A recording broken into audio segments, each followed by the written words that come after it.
in the Brands Hatch circuit, which is part tarmac, part gravel, part mud.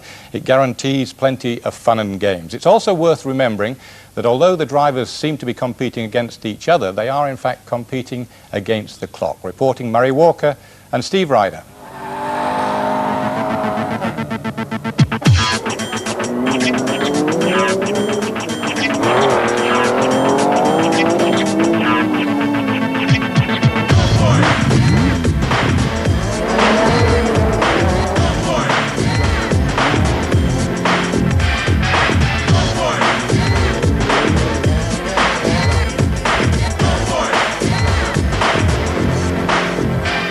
Warm viewpoint on a bleak weekend, but stirring action in prospect at the Motorquip British Rallycross Grand Prix. The best drivers in this very high-powered sport competing initially in a series of 3 heats, staged as races, but where the time achieved is the important element in deciding grid positions for the finals which come later. Some big names in this lineup from the first round of heats. 1985 Grand Prix winner John Welch in the Vauxhall. He starts from the front row.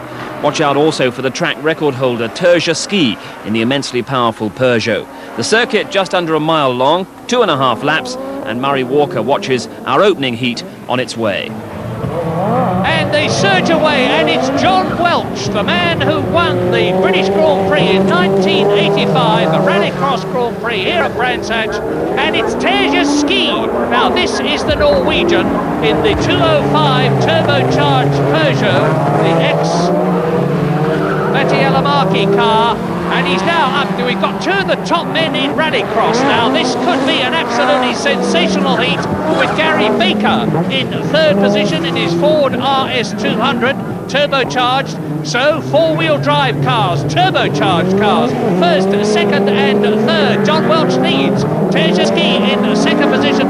Gary Baker is in 3rd place. The 3 of them pulling away, and in 4th position, there he goes. In 4th place is Dermot Carnegie, the Irish Rallycross champion. So there's the Scandinavian champion, the British champion, an excellent newcomer in Gary Baker. There he goes, and the Irish champion. 1 lap completed, almost 1.5. John Welch has had a lot of trouble with this car, but it was a fuel feed problem that took them most of the season to identify. That's Dermot Carnegie, and John Welch is on absolutely top form. He absolutely rockets across the knife edge now, doing over 100 miles an hour on this very loose and slippery surface. Hard left, down into 2nd gear for Hoppy's drop. He's got almost a full lap to go. And Terje Ski, number 5 in the Peugeot, 4th in the European Championship this year, seemingly could do nothing about John Welch. John, incidentally, 650 horsepower in that Vauxhall with its X-Track transmission, and they're into the last lap now. Down, tumble downhill, through the S's, sweep left, sweep right. Now get the power down hard for the Asset of Harewood Hill, and Terje Ski loses time there. The back of the Peugeot steps out, and that has undoubtedly lost him the race, because John Welch is too experienced a campaigner now to get things wrong as he goes across the knife edge, and he takes victory in the Vauxhall Astra from the Peugeot 205 of Terje Ski and the Ford RS200 of Gary Baker. John Welch looking good, and here's another former Grand Prix winner, Will Gollop in the Metro, quickest in the fog last year, but outright Grand Prix winner in 1988. It's a terrific day. The crowd were particularly, I don't know, behind me, I hope, and I could feel that in the morning in qualifying, and when Martin had a problem with his car just for a fraction of a second, I went by him, I could see everybody standing at the top corner there, waving and shouting. It was great. Now Shanker, of course, your great rival once again, he's going well. First day here, you had a little bit of a coming together off the start line. Now what exactly happened there? Well, with this clutch problem we've got, the car is not quick initially from the start. Martin was on the row behind, or the row behind that, I think, and he saw an opportunity to get through, and there was a gap there, but it wasn't big enough. And Pekka Rantanen moved over slightly as well, so Martin moved over onto me, and I ended up facing all angles at the Armco. So, I mean, I've got a lot of respect for Martin. I think he's got some respect for me. So, no, we have some good races together. Gollop will take on Martin Shanker later. It's Steve Palmer, the double British champion, who'll provide his biggest opposition in this first-round heat.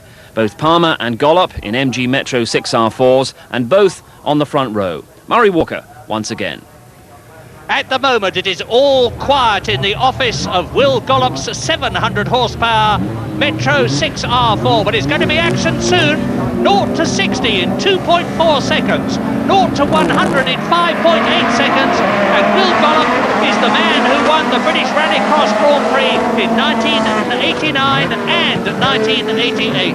And he leads into tumble downhill, now down to the S's. Left, right. Now this is where Will puts the power down. Watch his left hand on the gear lever. He does not use the clutch at all.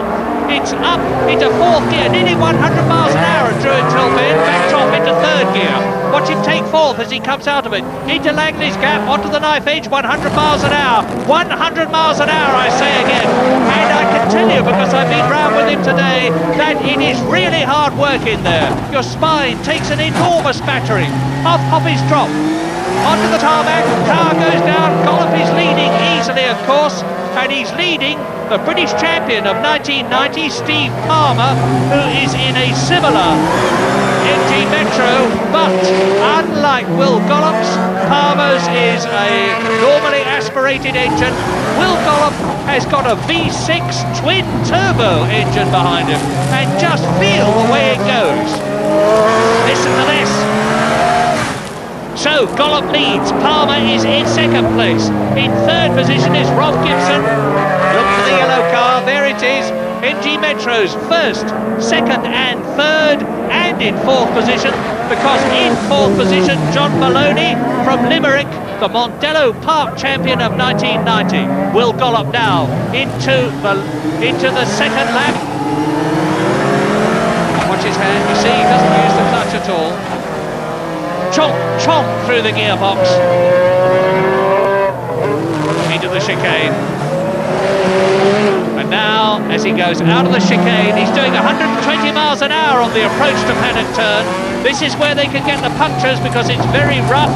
There's flints there, they can tear at the tyres. And when you're sliding sideways across those flints, it's all too easy for the tyre bead to come off the rim of the wheel and let all the air out. Indeed, Will Gollop himself had that happen earlier today, but not in this race, and it is a very convincing victory, or going to be. Yes, Will Gollop wins. And a happy wave, thumbs up Will, well done. The man who won the British Rallycross Grand Prix in 1988 and 89, the only man so far to have won twice, is on his way at the moment to a hat-trick. Challenging form from Gollop, but this is the man he's got to beat, the brilliant, flamboyant Norwegian Martin Shanker. Around 600 horsepower in the Ford RS200, and already looking forward to the final to come.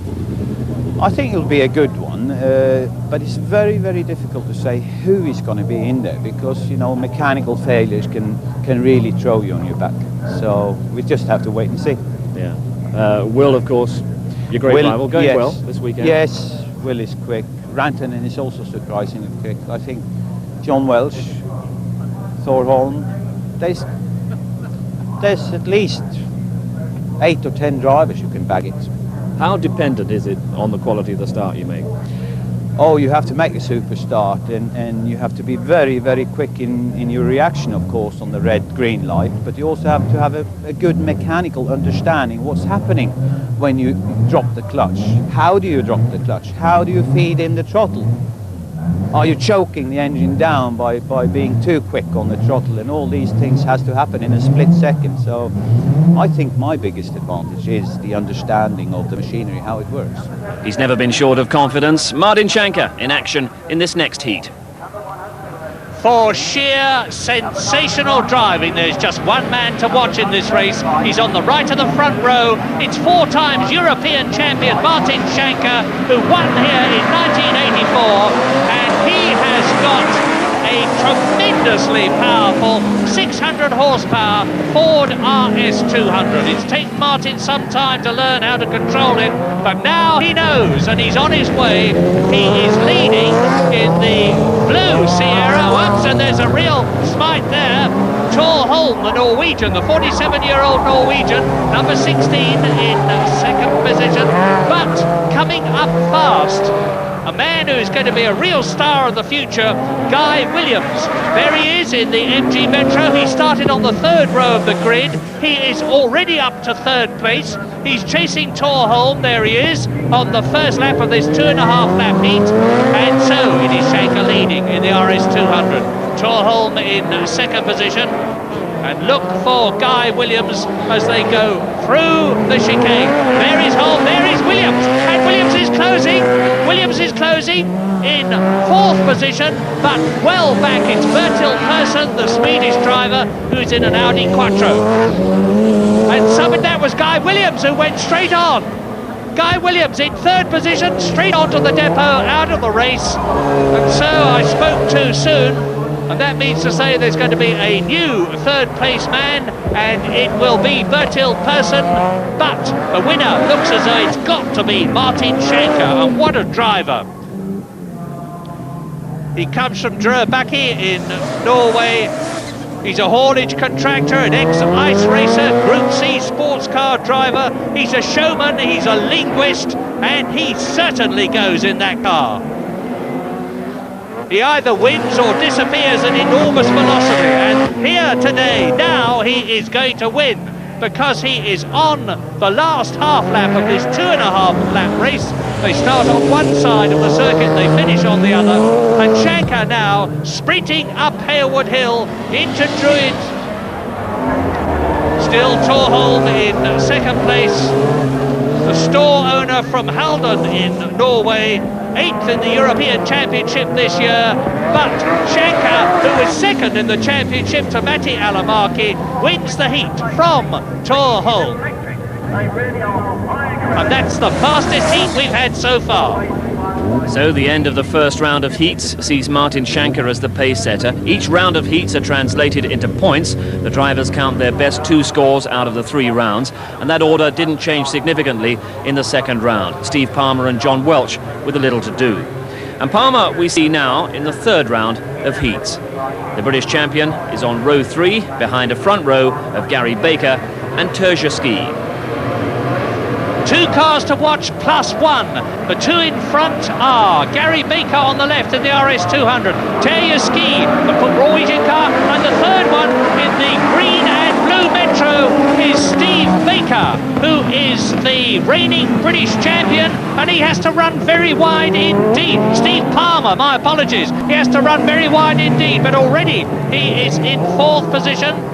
Now, so, coming up the hill, Terje Ski, the Norwegian, in the tremendously powerful Peugeot 205, which is an ex-Seppo Niittymaki car, the Finnish driver who dominated Rallycross in his time. But there is Steve Palmer in the 3.8 litre, normally aspirated, four-wheel drive MG Metro, the British champion of 1990, and he's in the wheel tracks almost of Gary Baker's car in second position, and he's closing. Terje Ski is pulling away from both of them, but it's the race that's coming towards us now that matters. It's the battle for second place, and Steve Palmer is fourth fastest on aggregate so far of the heats that have been held. He desperately needs a good place and a fast time to qualify well up the grid for the A final, which will decide the winner of the British Rallycross Grand Prix of 1990. Terje Ski leads, Baker is in second place along the knife edge.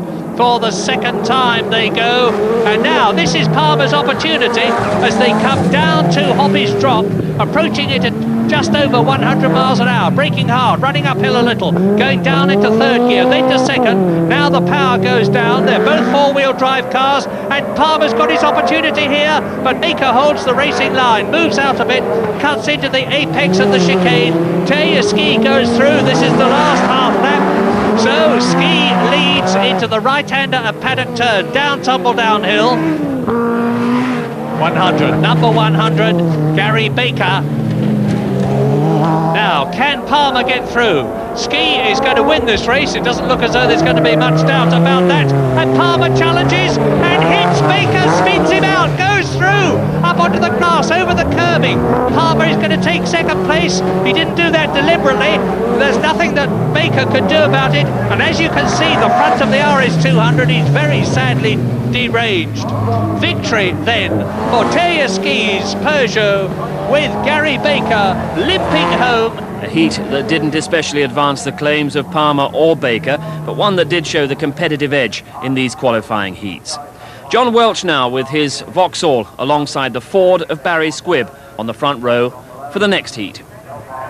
John Welch on the left-hand side of the front row of the grid is 6th fastest on aggregate in his Vauxhall Astra. He needs a good win and a fast one, but in the process he has got to beat Barry Squibb in the tremendously powerful red Ford Escort, and it's Welch who leads on the run down to the right-hander at paddock turn. Welch leads then, with flames stabbing out of the exhaust pipe on the overrun from his turbocharged car. Barry Squibb is in second place.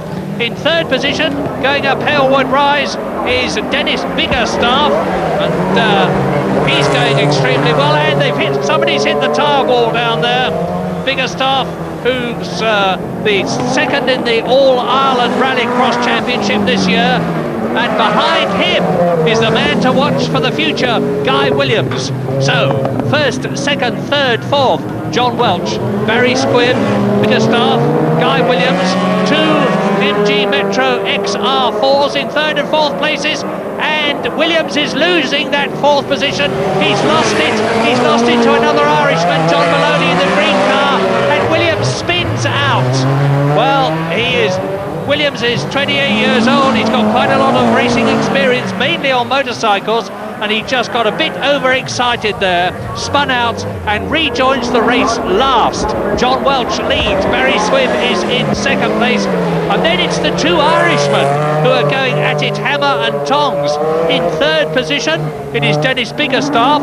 In fourth position behind him, John Maloney. Here's the leader. 110 miles an hour it is for John Welch as he goes across the knife edge. And Barry Squibb, the Torquay hotelier, is certainly not giving away anything to John Welch. Through to the chicane for the second time. So he's just got the half lap in this 2.5 lap heat. There is Biggerstaff in the green Metro 6R4. John Maloney is in fourth position. And John Welch is getting the win that he desperately needed in this race, because Barry Squibb is not going to be able to do anything about it. The 4-wheel drive Vauxhall Astra there of John Welch, the man who won the British Rallycross Grand Prix in 1985. I would expect to move up to higher than 6th on aggregate after this race. He's just gone round in the 4th fastest time of the day, and that is going to help John Welch, number 11, a great deal in the final. Top 9 from the heats qualify as of right for that final, and the third fastest from the first round was Tor Holm from Norway, alongside the very quick Finnish driver Pekka Rantanen. It's got to be the 2 Scandinavians in the front row of the grid in their Ford RS200s that dominate this heat. On the left from Finland, Pekka Rantanen. On the right from Norway, Tor Holm. And Tor Holm is third fastest on aggregate so far. On form it should be him, but will it be? It's Rantanen that goes into the first corner first.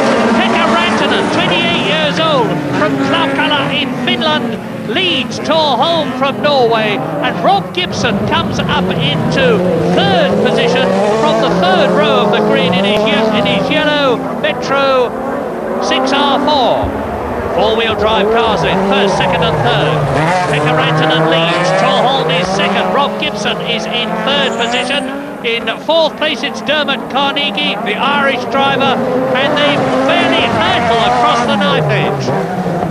Now that is cambered down towards the bottom, and it's very, very easy to slide off that fast. Rob Gibson is closing up on the 2 Ford RS200s, but it's still Rantanen leading. Holm second, into the chicane. Got to be very careful putting the power down as you come out of here. It's very easy to spin out going into the paddock turn, and that's where the tyres can be forced off the beads of the wheels to let out the air and puncture the tyres, and that hasn't happened. And it's still Rantanen, Holm, and Holm won't be at all happy about this. 47 years old, he comes from Holden in Norway, 8th in the European Championship this year. Pekka Rantanen was 6th ahead of him. So although Holm has gone faster on aggregate than Rantanen here, Rantanen has got the form, but Holm is challenging. Rantanen closes the door as they go into Hoppy's drop. This is really close, and the person who gets to the chicane is going to win this race. The person who gets to the chicane first, because they are on the last half lap now. Rantanen leads. About 600 horsepower each of these cars have got. They've got slick tyres with racing treads on them. They're really putting the power down. Rantanen goes through the S's. Left, now right, uphill, woodhill. This is Torholm's last chance, but he's blown it because he allowed the back of the RS200 to step out. He lost time. Rantanen went through very smoothly into Langley's gap. He's just got to keep the car going straight and true now, and he's going to win, and he does win. Pekka Rantanen from Finland wins in the Ford RS200. In second place is Tor Holm, and in third position was the Irish driver Dermot Carnegie in the Metro XR4. Now one more race to bring the heats to a climax, and quite a challenge for Will Gollop. Martin Shanker seems secure in pole position, but Gollop has this heat to try and catch him. Now there's just one man to watch in this heat, and it's the man in the front, Will Gollop, the winner of the British Rallycross Grand Prix last year and the year before. And for him, the time is absolutely critical because he is fighting for pole position in the final. This is what matters. Will Gollop has got to go round faster than 2 minutes, 19.5 for the 2.5 laps to give him pole position in front of Martin Shanker.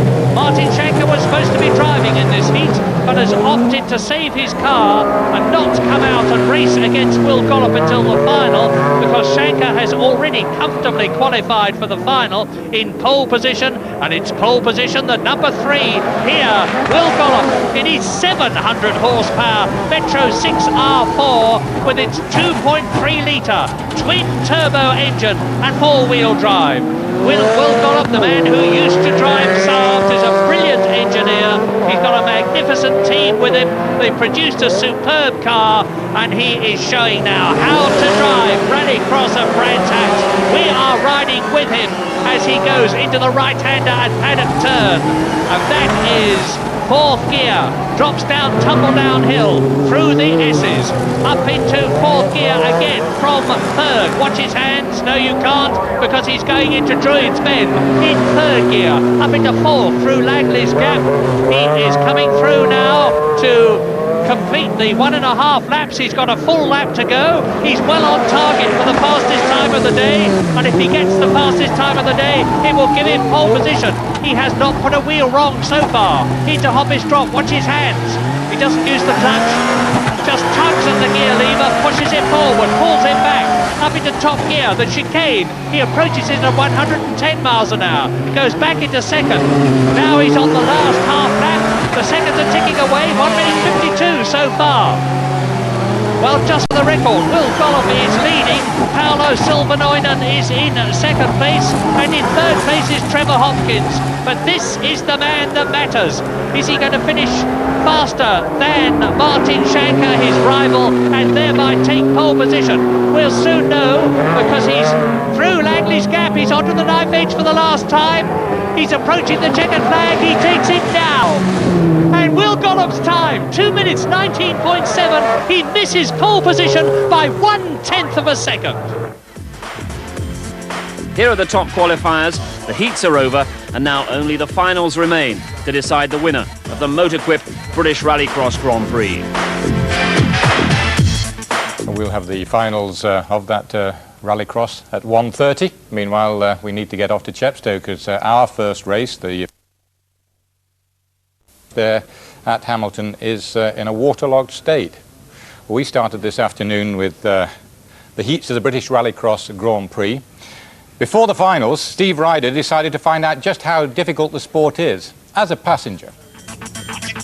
Heading for the finals of the Motor-Equipped British Rallycross Grand Prix, an opportunity to sit nervously alongside the British favourite Will Gollop and experience the Formula One style acceleration of his MG Metro 6R4 and the challenge of the Brands Hatch Rallycross circuit. That is quite incredible as he slams on the brakes and into that sharp right-hander and throws it down the hill, down, tumble down. Very, very rough, but a good straight line as we head over a very, very bumpy section and back on the hill up to Druids. And it's a relief to be back on the tarmac as he takes this tight line, hanging in as tight as he can before lining it up to the sharp left-hander into Langley's, and very, very bumpy. On the section over the finish line, we're on the knife edge now, and into Hoppy's drop. You can't see what happens the other side. Down we come, and back onto the tarmac for another very, very fast section. And you're getting buffeted about inside the car. Hard on the brakes now, into the chicane. Tight line in, and tight line out. As we head back now to that entry into tumble down. And it's very, very rough, very easy to get sideways down the hill there. And he keeps another good tight line out. And really, it's quite unbelievable how Will manages to keep it all together physically. He's hanging onto the wheel. He's got this very upright, urgent style of driving, and he needs to, because you need to really brace yourself all the time for this very, very bumpy section. They call it the knife edge. It's narrow. There's only one line through it, and you're straight into Hoppy's drop off the end of it. A couple of laps that give you a new respect for the handling abilities and physical strength of these drivers. 3 finals now to come. The winner of this C final goes into the B race. The winner of that qualifies for the Grand Prix final itself. The C final, first of all. Only one man can win, and that man will go forward to the B final. So who is it going to be? On the left-hand side of the front row of the grid, John Cross in his amazing Fiesta, but he's left by Gary Baker, and surging through goes the RS200 of Pat Doran from the third row of the grid, and it's Doran who leads. It's Doran who leads because Baker has plunged off the circuit onto the grass, out of the race. What a pity. And so now Pat Doran, he's come up from 5th position, 3rd row of the grid. He's leading the amazing Ford Fiesta 2.1 litre 4-wheel drive car, very pretty car of John Cross. And in 3rd position, it is the Dutch Rallycross champion of 1990, Hans te Paas. But look too for the Astra that's coming up extremely well. It's in the background, you can see it now. But now into the chicane for the first time. Number 24, RS200, Pat Doran, and you can see there's a kerfuffle down there, and the man who has gone off is Christer Lindborg, the Swedish driver, well and truly out of the race in his 6R4. And so that looks to me now as though Pat Doran has got it made. He's got a commanding lead. He is on the 2nd full lap as Christer Lindborg rejoins the race. But it's all over for him because Doran is well on his way now. John Cross is in 2nd position. His only hope now is that something will happen to Doran, because Doran is on lap 2, just 1 full lap when he comes through. No, 4.5 laps in this final. It's an extra 2 laps in comparison with the heat. So there's Doran into the chicane. Now, can Cross do anything about him? Because it looks to me as though the Fiesta is gaining a bit. And now there is a new 3rd place man, and it is Mark Verhecker, the Belgian, in the red Audi Quattro. Baker. Cross. There's Verhecker coming towards us now. And behind Verhecker in 4th position, Trevor Reeves in the 2-wheel drive Ford Sierra RS500. And that's him in sandwich there.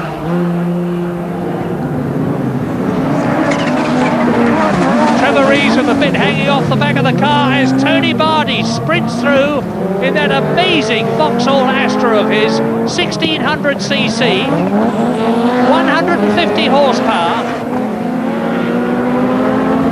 The leader is Doran, Pat Doran. There's Verka in the Audi Quattro. Not so long ago, the Audi Quattro was absolutely unbeatable in Rallycross. Ole Arnesen won the British Rallycross Grand Prix in 1983, driving one.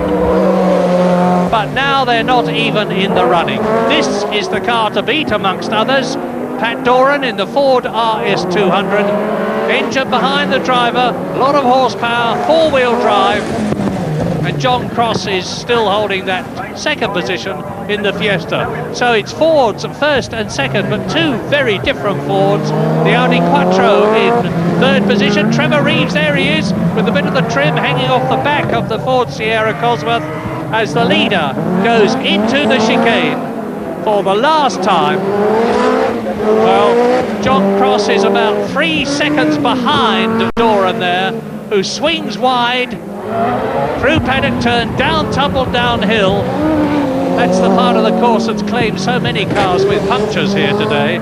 But Doran has got through unscathed. He's up Hailwood Hill for the last time, into Druids Bend, third gear, puts the power down, slides the back of the car out to the right, through Langley's Gap, onto the knife edge, the packed cinders, and in the background you can see John Cross's red-wheeled Ford Fiesta four-wheel drive car, absolutely unique. He built it himself with a lot of help, of course.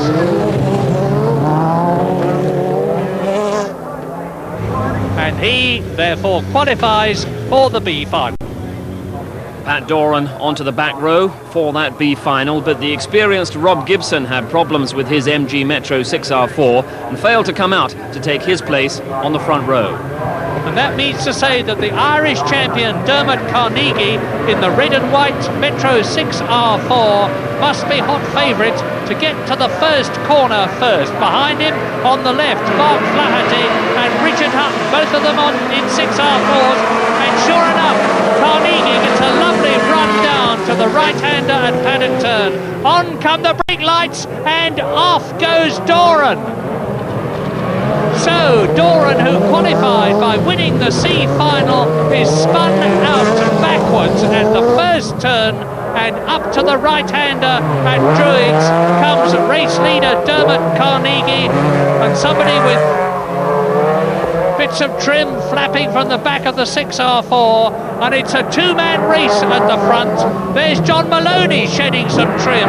There's been a coming together for him too. Number 10, John Maloney, the man from Limerick, the Mondello Park champion, is in third place, shedding bits of bodywork, lightening the Metro as he goes in third position. So it's Metro 6R4s, V6s, 3 litres, plenty of horsepower. First, second and third in this B final 4.5 lap race, with Carnegie leading, Flaherty number 77 in second position, and there is number 10 in third position. And that, of course, is John Maloney. But here is the battle up at the front. 77 Mark Flaherty is really going for it. He's won 3 races this year in the championship, and you can see that Carnegie's bonnet is flapping. Flaherty third in the British Championship, the BRDA class and clubman champion of 1990, and he's chasing the Irishman Dermot Carnegie, the All-Ireland Rallycross champion of 1990, and it's a close test. Carnegie 10 times the Irish autocross and auto test champion, and now he is into his third lap. It's a 4.5 lap race. One of these two men surely must win, because Maloney in third place in the green Metro 6R4, ahead of Dennis Biggerstaff, another Irishman. So there's 3 Irish drivers in the first 4 places, including the leader. Across the knife edge, That bonnet will be a bit distracting, but it's not worrying Dermot Carnegie. The adrenaline is flowing, he is in the lead. Sand and gravel contractor from Dublin, but Flaherty, with the Irish name, but he's not Irish, he comes from Wokingham, is certainly not giving the leader any rest at all as they go into the chicane. Maloney is being caught by Biggerstaff. There's quite a battle developing for third place, but it's nothing like the battle for first as the leaders plunge down, tumble downhill through the S's. There's Maloney coming through in third position. Now uphill would rise. This is tarmac, of course, into Druids. Carnegie is nearly losing the back, but he kept the power on beautifully, balanced the car. One lap now is left as they go into that long downhill right-hander at Hoppy's Drop, named after Trevor Hopkins, the man who built it. And the gap between the battle for second and the battle for third is increasing all the time, because in the lead, number 28, Dermot Carnegie, chased by Mark Flaherty, is pulling away from the new third place man. And look at that! But there's a new third place man. Dennis Biggerstaff is up into third, but the lead, look at this! Because this is one of these two men is going to qualify for the A final, and it's not going to be Flaherty because he can't see where he's going, and that's quite a problem when you're trying to line the car up for Langley's gap. But he's done it magnificently, and he's looking out of the side of the car to see where he's going.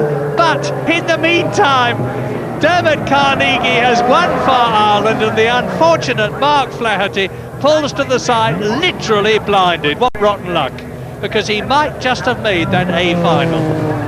Martin Shanker, the European champion 4 times. Will Gollop, previous winner. Tor Holm, the Swedish driver. Pekka Rantanen from Finland. John Welch, a previous winner and British champion. Steve Palmer, the reigning British champion. Terje Ski, the Norwegian in the Peugeot 205. That's probably the most powerful car in the race. Paolo Silva-Noinen, another Finnish driver in a Ford RS200, and the Irishman, the champion of Ireland, Dermot Carnegie, 4.5 laps. Who's going to be first into paddock turn? Both Gollop and Shanker have got tremendous power. Shanker has got the inside line, and Gollop is going to try and cut him off, and Shanker's going to go wide. He drifts out. Martin Shanker leads down, tumble downhill, and Will Gollop comes out wide too. Shanker goes through, and Shanker is still holding the lead as they go uphill would rise into Druids. So it's Shanker, Gollop, and then they stream through. Number 16 there is Tor Holm, who has been passed, and Pekka Rantanen is in third place. So it's a Ford RS200 leading. It's the Metro 6R4 bi-turbo of Will Gollop, the winner in 88 and 89 in second place. He's probably got the most power. Tyres are going to count in this race. A puncture, of course, could be terrible for any of them. But it's Pekka Rantanen in third place, and up into fourth position has come Steve Palmer. So there goes Shanker. That's Gollop. There's Rantanen, and in fourth position the Metro 6R4 of the British champion Steve Palmer. That is not a turbocharged car. There he is. Tor Holm is in fifth position, and Will Gollop is challenging. But Martin Shanker cuts him off at the corner. He's entitled to take the racing line. Don't forget it's a 4.5 lap race, and there's an enormous crowd, and Gollop is off and spins right out and is collected by Palmer, and that's the British champion and the previous double winner out, and they've also taken John Welch, another previous winner, out. So now Martin Shanker has got the race in his pocket, because the main competition, Palmer, Gollop of course, is out. Up into second place has come Pekka Rantanen, the Finnish driver. You can see on the left Gollop getting out of his broken Metro 6R4. John Welch is already out of his Vauxhall Astra. Well, the Norwegian looks as though, as he comes up to the carnage, He has got the race well and truly under control. There's only room for one car to go through there now. Martin Shanker leads. Pekka Rantanen is in second position. Up into third place has come Dermot Carnegie, the Irish Rallycross champion. But Shanker is the man of the race. He was the fastest qualifier, and the race is being stopped. The race is being stopped for obvious reasons. Gollop out, Welch out. Oh dear, well, what a pity. As you say, Martin, not the way you wanted it. No, definitely not. But I was well over the rougher edge when Will tried to follow me, and that's probably what caught him out. I don't know. I didn't see that much. Younger bodies take a bit more pounding, but basically it's the normal, the seat belts and the neck, and my brand new glasses got rooted. Yeah, there's a crash helmet dealt with those, but you know. But it's amazing. They never come off my head, and that's the type of force that's in the car when you have an accident. Indeed. Contact lenses next time. I feel sorry for myself tonight. Will, not the end you'd have hoped for. Tell us precisely what happened as you came onto the knife edge there. Another tyre, unfortunately, straight off the rim. So there's just no holding it in that respect, and the only way to hold it is actually opposite lock and risk going over the bank there. But I did what I could, but that was it. Yeah, and wiped out the rest of the British contingent, unfortunately. It's a shame, An unsatisfactory conclusion, but Martin Shanker was well on the way to emphasising his class as the fastest man in the field. Rantanen second, Torholm third, Martin Shanker, the winner of the Motorquip British Rallycross Grand Prix. And don't get carried away if you're going out driving this afternoon. Just before we have the Welsh National, let me... Meg Ryan joined forces for a magical anatomical tour.